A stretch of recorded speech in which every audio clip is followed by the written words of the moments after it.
What will happen to Earth if humans disappear? It's easy to imagine an empty, desolate planet with crumbling cities overrun with weeds and vines in a human-free world.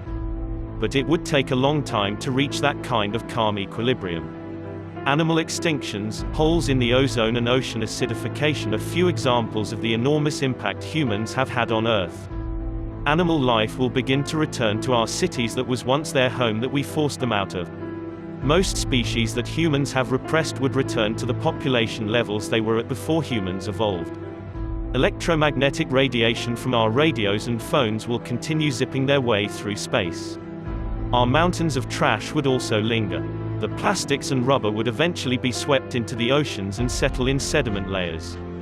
After hundreds of millions of years they would integrate into rock layers and become part of the geological record. Most starving domesticated pigs will have broken out of their barnyards. They begin breeding with wild pigs, creating a leaner, more aggressive species of wild hog.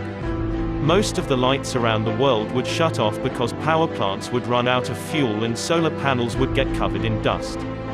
The only power plants still running would be hydroelectric stations. After 1 year, satellites around Earth will start to fall from their orbit and trees will grow everywhere and the winter will be more cold. After 15 years, streets will be covered with plants.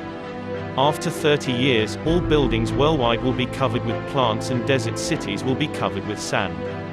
After 60 years, fish numbers will increase in the oceans and forests will be as they were 10,000 years ago. After 300 years, metal buildings, bridges, and towers will start to break apart because of corrosion. 10,000 years later, the only evidence of our existence will be the things we've made with stone, like the pyramids in Egypt.